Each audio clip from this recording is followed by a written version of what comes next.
Salam əziz abituriyentlər, mən Elşad Həsənov, kanalımıza xoş gəlmisiniz. Bu günlərim sizə doymuş və doymamış buxar mövzusunu izah edəcəm. Deməli, doymuş və doymamış buxar mövzusuna keçmədən əvvəl biz maddələrin aqreqat hallarını bilməliyik. Maddənin 3 aqreqat halı var, bir də təbii ki, dördüncü bir halı da var, plazmalı, bərk, maye və qaz. Plazma maddənin dördüncü aqreqat halıdır. Plazma qismən və yaxud da tamamilə iyonlaşmış qaz halıdır. Bərk maye qaz halında olan maddələr bir-birindən molekulların düzülüşünə görə fərqlənir. Bərk maddə molekulları sıx və nizamlı düzülür. Deməli, hər hansısa bir bərk maddə molekullarını göstərmək istəsək, bu şəkildə göstərəcəyik. Yəni ki, maddələr molekullardan təşkil olunur, molekullar nizamlı şəkildə düzülür. Molekulanın düzülmə nöqtəsinə kristal qəfəsin düyün nöqtələri deyirlər. Sıx və nizamlı düzülür. Bunların molekullar arasındakı potensial enerji kinetik enerjidən dəfələrlə böyükdür. Bərk maddələr həm formasını, həm həcmini saxlayan maddələrdir. Mayelər isə sıx və nizamsız şəkildə düzülür. Maye molekullar arasındakı kinetik enerji, molekullar arasındakı kinetik enerji potensial enerjiyə bərabərdir. Mayelər həcmini saxlayır, amma formasını itirir. Yəni, tökdüyümüz qabın formasını alır. Qazlar isə qaz molekulları seyrək, nizamsız şəkildə düzülür və xaotik hərəkət edir. Qazların özlərinə məxsus forması və ölçüsü olmur. Qazları hansı bir qaba vururuqsa, həmən qabın forma və ölçüsünü alır. Qaz molekulları arasındakı potensial enerji kinetik enerjidən kiçikdir. Yəni, burada kinetik enerji potensialdan dəfələrlə böyükdür. Bu maddənin aqreqat hallarıdır. Maddənin aqreqat halları bir-birinə çevrilə bilirlər. Yəni, bərk haldan maye hala çevrilmə var, mayədən qaz halına çevrilmə var. Deməli, mən burada bir diaqram qurmaq istəyirəm. Bura yazsaq bərk, maye və qaz olaraq qeyd edirəm. Qaz. Maddənin bərk haldan maye hala keçməsi ərimə adlanır. Ərimə. Tərsinə, maye haldan bərk hala keçmə, bərkimə və yaxud da kristallaşma da deyə bilirik. Maddənin maye haldan qaz halına keçməsi buxarlanma, buxar əmələ gəlmə. Əks proses isə qaz halından maye halına keçmə isə kondensasiya adlanır. Elə maddələr var ki, elə hallar var ki, daha doğrusu bərk haldan, yəni maddələr var ki, bərk haldan maye hala keçmədən birbaşa qaz halına keçə bilir. Maddənin bərk haldan ərimədən birbaşa qaz halına keçmə hadisəsi sublimasiya. Sublimasiya misal olaraq quru buzu misal göstərə bilərik. Bir də əks proses var. Maddənin qaz halından birbaşa bərk halına keçməsi isə desublimasiyadır. Buna qrovu göstərə bilərik, misal olaraq göstərə bilərik. İndi maddənin bərk haldan maye hala keçməsi, mayədən qaz halına keçməsinə aid misallar təbii ki, suyun buxarlanmasını göstərə bilərik ki, maye haldan qaz halına keçmədir və yaxud da buzun əriməsini göstərə bilərik ki, bərk haldan maye hala keçmədir. Maye haldan bərk hala keçmə təbii ki, suyun donmasını misal göstərə bilər. İndi buxar əmələ gəlmə danışacağım. Buxar əmələ gəlmə təbii ki, maddənin maye haldan qaz halına keçməsi buxar əmələ gəlmə. Buxar əmələ gəlmə iki formada ola bilər. Buxarlanma zamanı ola bilir, bir də qaynama zamanı ola bilir. Maddənin bərk maye haldan qaz halına keçməsi buxarlanma adlanır. Buxarlanma necə başa düşə bilərik? Məsəl üçün, deyək ki, bir qabın içərisində maye vardır. Maye təbii ki, molekullardan təşkil olunmuşdur. Biz maddəni qızdırdığımız zaman, ümumiyyətlə qızdırmasaq da belə maddə buxarlana bilər. Maye bütün temperaturlarda buxarlanır. Bəzən şagirdlər elə anlayır ki, gərək onun temperaturu 100 dərəcə olsun, ondan sonra buxarlansın. Amma bu yanlışdır. Təbii ki, bütün temperaturlarda maye buxarlana bilir. Buxarlanma prosesində mayenin daxilində olan daha sürətli isti molekullar mayeni tərk edir və mayenin üzərində buxar əmələ gəlir, bulud əmələ gəlir. Həmən bu bulud buxarlanma adlanır. Buxarlanma yəni mayeni tərk edən molekulların sayıdır və mayeni də temperaturu çox olan molekullar tərk edir.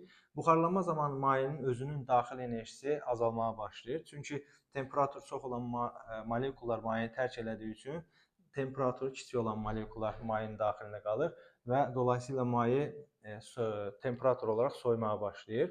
Buxarlanma vahid zamanda mayeni tərk edən buxarların sayı buxarlanma sürəti adlanır. Buxarlanma sürəti bir çox amillərdən asılıdır. Təbii ki, buxarlanma sürəti asılıdır temperaturdan. Temperatur çoxdursa buxarlanma daha sürətli olacaq. Temperatur azsa buxarlanma daha yavaş baş verəcək. Buxarlanma sürəti asılıdır mayenin üzərində olan hava cəryanından, küləyin sürətindən asılıdır. Küləkli havada daha sürətli buxarlanma baş verir. Küləksiz havada isə buxarlanma sürəti ləng gedir. Buxarlanma sürəti asılıdır mayenin səthinin sahəsindən. Yəni qabın içərisində eyni formada qab ola bilər, amma qabın birinin ağzının sahəsi, yəni buxarın çıxacağı yerdən söhbət gedir. Balacadırsa, deməli buradan daha az molekul buxarlandığı üçün daha gec buxarlama baş verəcək. Amma qabın ağzının sahəsi genişdirsə, oradan eyni bir saniyə anında daha çox molekul tərk elədiyi üçün buxarlama sürətli olur. Buxarlanma sürəti, yəni qabın ağzının sahəsindən də asılıdır. Sonra buxarlama sürəti rütubətdən asılıdır. Bir də xarici təzyiqdən, atmosfer təzyiqindən asılıdır. Bunları mütləq şəkildə bilmək lazımdır. Onsuz da bu hissələr şifahi hissələrdir. Bunları əzbərləmək lazımdır. Buxarın iki növü var. Bir doymuş buxar, bir də doymamış buxar. İndi mən onlar haqqında sizə məlumat verəcəm. Öncə doymuş buxar haqqında məlumat vermək istəyirəm. Öncəliklə bilmək lazımdır ki, doymuş buxar qapalı qabda baş verir. Qapalı qab götürürük. Qabın içərisində maye var, müəyyən miqdarda. Biz bu qabın içərisində mayeni təbii ki qızdırdığımız zaman maye başlayır buxarlanmağa. İlk öncə mayeni tərk edən molekulların sayı, təbii ki qapalı qab olduğu üçün maye buxarlanır və buxarlar yuxarı qalxaraq yuxarı qapağa ilişir və təzədən geri qayıdır. İlk öncə mayeni tərk edən molekulların sayı ilə geri qayıdan molekulların sayı bir-birinə bərabər olmur. İlk öncə əvvəlcə yəni bu mayenin tərk edən molekulların sayı çoxdur, amma geri qayıdan molekulların sayı azdır. Amma müəyyən zaman keçəndən sonra artıq elə bir an gəlib çatır ki, mayenin tərk edən molekulların sayı ilə geri qayıdan molekulların sayı bərabərləşir və mayenin üzərində dinamik tarazlıq yaranır. Dinamik tarazlıq nə deməkdir? Mayenin tərk edən molekulların sayı ilə geri qayıdan molekulların sayı bir-birinə bərabər olur və həmən andakı buxara deyirlər doymuş buxar. Tərif olaraq da deyirlər ki, öz mayesi ilə dinamik tarazlıqda olan buxar doymuş buxar adlanır.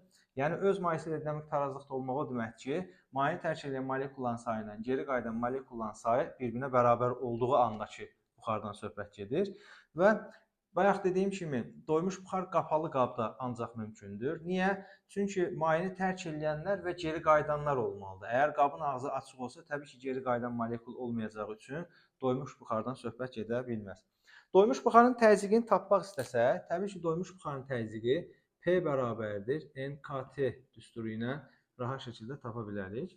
Doymuş buxarda bəzi qaydalar var. Bu qaydaları mütləq bilmək lazımdır, əzbərləmək lazımdır. O qaydalar nədir? Təbii ki, doymuş buxarın təzyiqi var, konsentrasiyası var və sıxlığı var.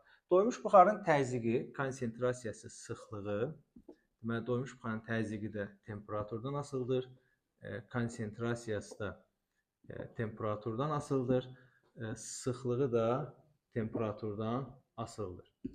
Deməli qayda belədir. Sabit həcmdə həcm sabit olmalıdır. V bərabərdir konstant, V bərabərdir konstant, V bərabərdir konstant. Sabit həcmdə doymuş buxarın təzyiqi temperaturdan asılıdır. Temperatur artdıqca doymuş buxarın təzyiqi də artır. Sabit həcmdə doymuş buxarın konsentrasiyası temperaturdan asılıdır. Sabit həcmdə doymuş buxarın sıxlığı temperaturdan asılıdır. Bu qayda ancaq və ancaq doymuş buxara aiddir. Doymamış buxarda qayda bu şəkildə deyil. Və əlavə olaraq başqa bir qayda, doymuş buxarın yenə də həm təzyiqi, həm konsentrasiyası, həm də sıxlığı həcmdən asılı olaraq qrafiklər qura bilərik. Bu isə sabit temperaturda baş verir. Sabit temperaturda T bərabərdir konstantda doymuş buxarın təzyiqi həcmdən asılı deyil. Sabit temperaturda T bərabərdir konstant, doymuş buxarın konsentrasiyası həcmdən asılı deyil. Sabit təzyiqdə T bərabərdir konstant, doymuş buxarın sıxlığı da konsentrasiyadan asılı deyil. Baxın, doymuş buxar üçün bu qaydalar dəyişməz qaydalardır. Bunları mütləq şəkildə öyrənməliyik, yadda saxlamalıyıq və məsələ həllində bunlarla bağlı təbii ki, qarşınıza suallar çıxacaq. Onları mütləq şəkildə yazmaq lazımdır. Deməli, doymamış buxardan danışım. Ondan sonra təbii ki, doymuş buxarı doymamış buxara çevirməkdən izah edəcəm.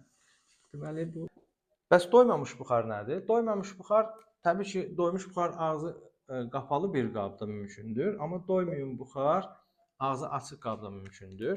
Doymayan buxar nədir? Doymayan buxarın tərifi isə belədir. Deməli, doymuş buxarın tərifi belə oldu ki, öz mayesi ilə dinamik tarazlıqda olan buxar doymuş buxardır. Doymayan buxar üçün də tərif belədir. Öz mayesi ilə dinamik tarazlıqda olmayan buxardır. Yəni, burada maye buxarlanır və çıxır gedir, tamamilə buxar əmələ gəlir. Doymayan buxar ideal qaz qanunlarına tabedir. Yəni, doymayan buxar üçün düsturlar ideal qaz qanununda bildiyimiz düsturlardır. İdeal qaz qanunlarını hardan çıxardırdıq? Təbii ki, Klapeyron tənliyindən. Yəni, PV bölünsün T bərabərdir konstantdan çıxardırdıq. Və doymayan buxar özünü ideal qaz kimi aparır onsuz da. Ona görə də ideal qaz qanununa tabedir. Biz necə ki, bayaqlarım dedik ki, doymuş buxarın, məsəl üçün deyək ki, doymuş buxar üçün çəkirəm. Doymuş buxarın təzyiqi həcmdən asılı deyildir. Temperatur sabit olanda, yəni bu şərtdə. Amma doymayan buxar üçün belə bir qayda yoxdur. Bəs doymayan buxar üçün necə çəkəcəyik qrafiki? Doymayan buxarın təzyiqinin həcmdən asılı qrafikini istəsə, T bərabərdir konstant. Dediyimiz kimi doymayan buxar ideal qaz qanununa tabedir. O zaman biz təzyiqin həcmdən asılı qrafikini ideal qaz qanunlarından çıxardacağıq. İndi baxırıq bura. Əgər temperatur sabitdirsə, PV-dən necə asılıdır? Təbii ki, tərs asılıdır. Yəni, biz doymayan buxar üçün qrafiki buradan çıxardacağıq. Amma doyan buxar üçün konkret bir qrafikimiz var. Onu yadda saxlamamız lazımdır. Deməli, doymayan buxar ideal qaz qanunlarına tabedir. Doymayan buxar üçün bütün düsturlar, qrafiklər hamısı ideal qaz qanunlarından çıxan qrafiklər olacaqdır.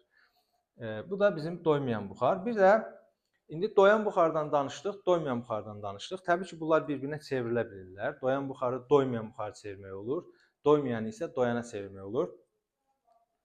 Doymuş buxarı doymayan buxara çevirməyin yolu iki formadadır. Ya temperaturu sabit saxlayırıq, konstant, belə deyək, həcmi artırırıq.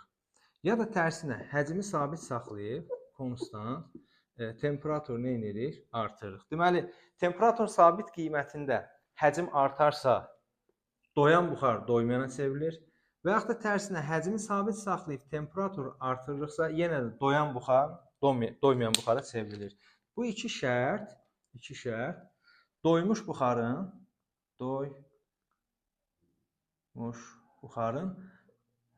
doymayan buxara çevrilməsidir. Bəs tərsinə, doymayan buxarı doymuş buxara necə çeviririk? Doymayan buxarı necə çeviririk? Doymayan buxarı da doymuş buxara bunun tərsi formada çevirəcəyik. Yəni, bu səfər temperatur sabit saxlayıb, T bərabərdir konstant saxlayıb, həcmi azaldırıq. Və yaxud da həcmi sabit saxlayıb, konstant saxlayıb, temperaturu azaltmaq şərti ilə doymayan buxarı doymuş buxara çevirmək olar. Bu qaydalarda mütləq şəkildə bilmək lazımdır, vacibdir. Deməli, xüsusi buxarlanma istiliyi deyə bir fiziki kəmiyyət var, xüsusi yanma istiliyi deyə bir fiziki kəmiyyət var, bir də xüsusi ərimə istiliyi var. Mən bu üç fiziki kəmiyyətin hamısını burada sizə izah edəcəm. Ola bilsin ki, bunlar növbəti mövzularda da qarşımıza çıxdı, amma istəyirəm ki, üçünü bir yerdə izah edeyim ki, daha yaxşı yadda qalsın. Xüsusi buxarlanma istiliyi nədir?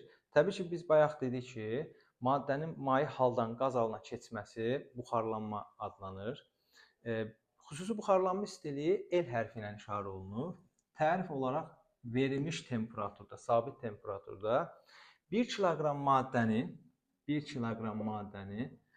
buxarlandırmaq üçün lazım olan istilik miqdarına bərabər olan kəmiyyət xüsusi buxarlanma istiliyi adlanır.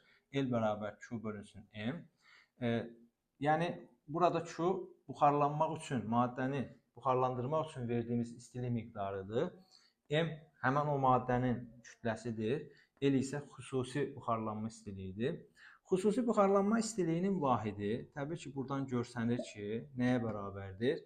İstilik miqdarının vahidi jouldur, kütlənin vahidi kiloqramdır. Xüsusi buxarlanma istiliyin vahidi joul bölünsün kiloqrama bərabərdir. Xüsusi buxarlanma istiliyi L Q-dan asılı deyil.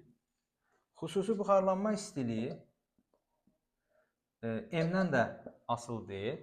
Xüsusi buxarlanma istiliyi maddənin növündən asılıdır, bir də temperaturundan asılıdır. Yəni onsuz da biz burada L-dən və M-dən asıllığını yazmaq istəyəndə mütləq şəkildə temperaturu sabit qoymalıyıq. Yəni T bərabərdir konstant şərtində xüsusi buxarlanma istiliyi Q-dan asılı deyil. T bərabərdir konstant şərtində xüsusi buxarlanma istiliyi M-dən asılı deyil. Xüsusi buxarlanma istiliyi buxarlanan maddənin növündən və temperaturundan asılıdır. Biz burada istilik miqdarının düsturunu təbii ki, tapa bilərik. Buradan istilik miqdarının düsturunu tapsaq Q bərabərdir Lm yazarıq. Bizdən soruşa bilərlər, istilik miqdarı bəs M-dən necə asılıdır? Təbii ki, xüsusi buxarlanma istiliyi sabit olduğu üçün istilik miqdarı M-dən necə asılı olacaq? Bəli, düz mütənasib asılı olmuş olacaq. Bu xüsusi buxarlanma istiliyidir. Sonra xüsusi yanma istiliyi var. Hər bir maddənin yanması üçün lazım olan istilik miqdarı olur. Məsələn, daş kömür yananda nə qədər istilik miqdarı ayrılır, benzin yananda nə qədər ayrılır. Xüsusi yanma istiliyini balaca Q hərfi ilə işarə edirlər. Bəs düstur olaraq necə yazacağıq? Xüsusi yanma istiliyində tərif bu şəkildə deyilir. 1 kiloqram maddəni yandırmaq üçün lazım olan istilik miqdarına bərabər olan fiziki kəmiyyətə xüsusi yanma istiliyi deyirlər və Q hərfi ilə işarə olunur. Xüsusi yanma istiliyinin də vahidi nəyə bərabərdir? Joule bölünsün kiloqrama bərabərdir. Və xüsusi yanma istiliyi də maddənin növündən asılıdır. Hər bir maddənin özünün xüsusi yanma istiliyi var. Yəni ki, belə düşünə bilərik. Ayrı-ayrı maddələr düşünsək, daş kömürün 1 kiloqramı yanında müəyyən qədər istilik miqdarı ayrılır. Benzinin 1 kiloqramı yanında tamamilə başqa istilik miqdarı ayrılır. Maddənin növündən asılıdır. Yəni Q-dan asılı deyil və yaxud da M-dən asılı deyil. Bir də var, xüsusi ərimə istiliyi. Yəni, xüsusi ərimə istiliyi lambda hərfi ilə işarə edirik. Lambda bərabərdir. 1 kiloqram maddəni əritmək üçün lazım olan istilik miqdarına bərabər olan kəmiyyətə xüsusi ərimə istiliyi deyilir. Lambda hərfi ilə işarə olunur və bunun da vahidi lambda bərabərdir. Təbii ki, joule bölünsün kiloqrama bərabərdir. Çünki Q böl M-dir. Xüsusi ərimə istiliyi də maddənin növündən asılıdır. Hər bir maddənin özünün əriməsi var. Lambda Q-dan asılı qrafikini istəsə, təbii ki, deyəcək asılı deyil. Lambdanın M-dən asılı qrafikini istəsə, təbii ki, asılı deyil çəkəcəyik. Burada fikir versəz, bəzi oxşarlar var. Məsəl üçün, hər 3 fiziki kəmiyyətin vahidi joule bölünsün kiloqramdır. Bunlar oxşardır. Hamısının düsturu eyni formadadır. Q bölünsün M, Q böl M, Q böl M. Sadəcə işarə olundu, fiziki kəmiyyətin işarə olunduğu hərflər fərqli-fərqlidir. Hamısı Q-dan M-dən asılı deyil. Sadəcə burada xüsusi buxarlanma istiliyində X-də temperaturda sabit qoymalıyıq. Çünki temperaturdan da asılıdır. İndi isə havanın rütubəti, mütləq rütubət və nisbi rütubətdən danışacağım. Deməli, rütubətin iki növü var. Bir mütləq rütubət var, bir də nisbi rütubət var. Mütləq rütubət nədir? Maddənin havada olan su buxarının kütləsinin həcmə nisbətinə bərabər olan kəmiyyət mütləq rütubət adlanır. Mütləq rütubət ρ hərfi ilə işarə olunur. Təbii ki, indi siz hamınız dediniz ki, bu elə sıxlığın düsturudur. Bəli, sıxlığın düsturudur demək olar ki, sıxlıqda maddənin kütləsinin həcmə nisbətidir. Burada isə su buxarının kütləsinin həcmə nisbətidir. Yəni, havada müəyyən miqdar su buxarı var. Həmin o su buxarı rütubət adlanır. Havada olan su buxarının kütləsinin havanın həcminə, nisbətinə bərabər olan kəmiyyət mütləq rütubət adlanır. Mütləq rütubətin vahidi təbii ki, kiloqram böl kubmetr deməyəcəyik, qram bölünsün metr kubu deyəcəyik. Çünki 1 kubmetr havada kiloqramlarla su buxarı olmazdı, məntiqlə qramlarla su buxarı olacaq. Ona görə də biz buna mütləq rütubətin belə deyək vahidinə qram bölünsün metr kubu ifadə edəcəyik. Biz mütləq rütubət indi nisbi rütubətdən danışaq. Nisbi rütubət nədir? Nisbi rütubət fi hərfi ilə işarə olunur və faizlərlə ifadə olunur. Deməli, havada olan su buxarının sıxlığının, yəni mütləq rütubətin doymuş buxarın sıxlığa nisbətinin faizlərlə ifadəsi adlanır nisbi rütubət. Fi bərabərdir, rho bölünsün rho 0 düsturundan tapılır. Və təbii ki, siz də buradan görürsünüz ki, rho və bu da rhodur. İkisinin də vahidi eynidirsə, eyni vahidləri bir-birinə böləndə nisbi rütubətin vahidi çıxmır, vahidi yoxdur, çünki faizlərlə ifadə olunur. Bir də nisbi rütubətin növbəti bir düsturu var. Fi bərabərdir. P bölünsün P0 vur 100%'dir. Bu da nisbi rütubətin düsturudur. Bu düsturda P nədir? P0 nədir? P parsial təzyiq adlanır. P0 doymuş buxarın təzyiqi adlanır. Parsial təzyiq nədir?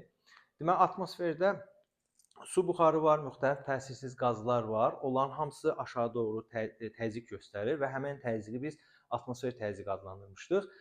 Amma buradakı P parsial təzyiq havada olan bütün təsirsiz qazlar çıxmaq şərti ilə sadəcə su buxarının göstərdiyi təzyiq adlanır parsial təzyiq. Bəs biz bu parsial təzyiqi hardan tapacağıq, necə tapacağıq? Təbii ki, biz bunu Mendeyev-Klaperon tənliyindən istifadə edərək tapa bilərik. Yəni, oradakı düsturlardan istifadə edib tapa bilərik.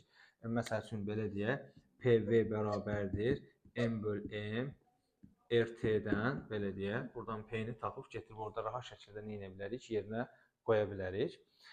Rütubəti ölçürlər psixrometr adlanan cihazla.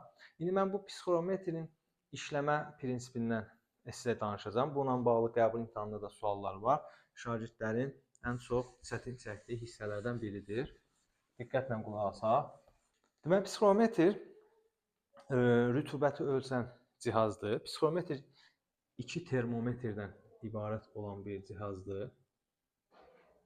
Deməli, termometrlərin biri quru termometr, biri isə yaş termometr adlanır. Sanki termometrin birində nəsə bağlayırlar bura, yaş formadadır. Bunların da göstərişləri çəkək.